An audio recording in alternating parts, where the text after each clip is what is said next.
एक समय था जब उत्तर प्रदेश की पहचान सिर्फ उसकी राजनीति, आबादी या सांस्कृतिक विरासत से नहीं, बल्कि कानून व्यवस्था पर उठते सवालों से भी जुड़ने लगी थी।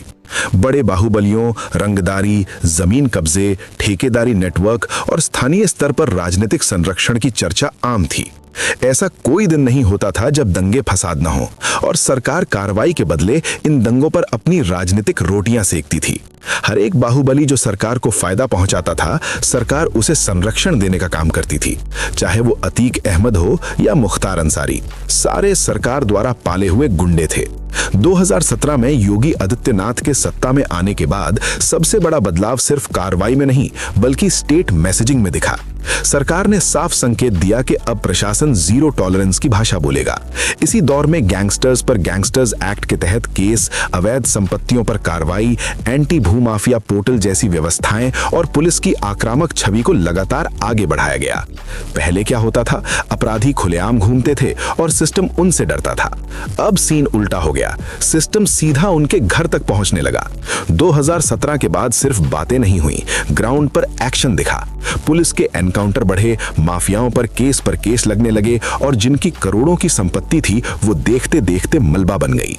सीधी भाषा में बोले तो या तो सीधा हो जाओ या यूपी छोड़ दो। और यही चीज लोगों को दिखी भी। लोगों को भी प्रशासन पर भरोसा होने लगा। पहले जहां लोग कहते थे भाई यूपी मत जाना, वहीं अब कई लोग कहते हैं कम से कम कानून तो काम कर रहा है। आज उत्तर प्रदेश में अगर आप एक चौराहे पर क्राइम करते हैं तो दूसरे चौराहे पर पुलिस यमराज बनकर गुंडों का इंतजार करती है। और इसी इंस्टेंट एक्शन से लोगों का योगी के ऊपर भरोसा बढ़ते जा रहा है। अगर सीधी भाषा में आंकड़ों की बात करें ना, नंबर्स में भी थोड़ा फर्क दिखता है। 2017 से पहले का यूपी याद करो, हर दूसरे दिन कोई ना कोई खबर आती थी। कहीं दंगा, कहीं गैंग वॉर, कहीं जमीन कब्जा। 2012 से 2017 के बीच 800 से ज्यादा दंगे हुए थे। सोचो कितनी बार माहौल खराब हुआ होगा। और हालत ये थी कि 2017 में महिलाओं के खिलाफ अपराध में भी यूपी पूरे देश में सबसे ऊपर था। अब 2017 के बाद थोड़ा सीन बदलता दिखता है। आज भी यूपी में लाखों एफआईआर दर्ज होती हैं। 2023 में ही करीब 7-8 लाख केस दर्ज हुए। अब कोई ये बोल सकता है कि इतने केस हैं तो सुधार कहाँ हुआ? तो यहाँ एक चीज समझनी पड़ेगी। यूपी की पॉपुलेशन बहुत बड़ी है तो केस ज्यादा होना नॉर्मल है। लेकिन सरकार का कहना है कि अब फर्क ये है कि पहले क्राइम होता था और एक्शन नहीं दिखता था, अब क्राइम होता है तो एक्शन दिखता है। सबसे बड़ा बदलाव दंगों में बताया जाता है। जहां पहले हर साल दंगे होते थे, वहीं अब बड़े दंगे लगभग ना के बराबर बताए जाते हैं। और दूसरी तरफ पुलिस की कार्रवाई, हजारों एनकाउंटर, हजारों गिरफ्तारियां, मतलब अब सिस्टम सिर्फ फाइलों में नहीं, ग्राउंड पे भी दिखने लगा है। तो सीधी बात यह है, यूपी में क्राइम खत्म हुआ है ऐसा कहना शायद गलत होगा, लेकिन यह जरूर है कि क्राइम से निपटने का तरीका बदल गया है।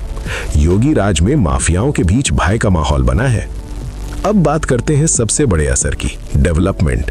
क्योंकि सीधी बात है, जहां लॉ एंड ऑर्डर ठीक नहीं होता, वहां कोई भी बड़ा इन्वेस्टर पैसा लगाने से पहले 10 बार सोचता है। 2017 से पहले का यूपी देख लो, इंडस्ट्री और इन्वेस्टमेंट के मामले में ये स्टेट उतना आगे नहीं था। बड़ी कंपनियां यहां आने से बचती थीं, और जो थीं भी वो लिमिटेड स्केल पर काम कर रही थीं। लेकिन 2017 के बाद सरकार ने सबसे पहले फोकस किया यूपी की इमेज बदलने पर। 2018 में पहला बड़ा इन्वेस्टर्स समिट हुआ, जिसमें करीब 4.5 लाख करोड़ रुपए के एमओयू साइन हुए।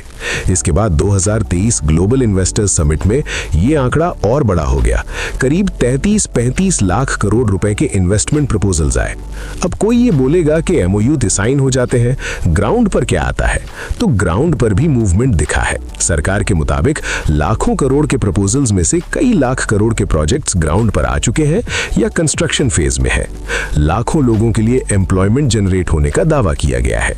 इसके साथ ही नोएडा और ग्रेटर नोएडा में आईटी और मैन्युफैक्चरिंग कंपनीज बढ़ी। जेवर एयरपोर्ट प्रोजेक्ट, इंडिया का बिगेस्ट अपकमिंग एयरपोर्ट, शुरू हुआ। डिफेंस कॉरिडोर जैसे बड़े प्रोजेक्ट्स यूपी में आए। मतलब पहले जहां यूपी इन्वेस्टमेंट के मामले में पीछे था, अब वो एक्टिवली इन्वेस्टर्स को अट्रैक्ट करने की कोशिश कर रहा है। अब सीधी बात समझो, अगर लॉ एंड ऑर्डर कंट्रोल में ना हो तो इतना बड़ा इन्वेस्टमेंट पॉसिबल ही नहीं होता। और यही सबसे बड़ा बदलाव दिखता है 2017 से पहले और बाद के यूपी में। तो भाई सीधी बात, यूपी बदला है ये मानना पड़ेगा, लेकिन कैसे बदला है यही असली खेल है। किसी के लिए ये कानून का राज है तो किसी के लिए डर का राज। अब तुम डिसाइड करो, तुम्हें कौन सा यूपी सही लगता है। कमेंट में साफ साफ लिखना, क्योंकि ये मुद्दा छोटा नहीं है। अगर आपको मेरी वीडियो अच्छी लगती है तो वीडियो को लाइक और चैनल को सब्सक्राइब जरूर करें।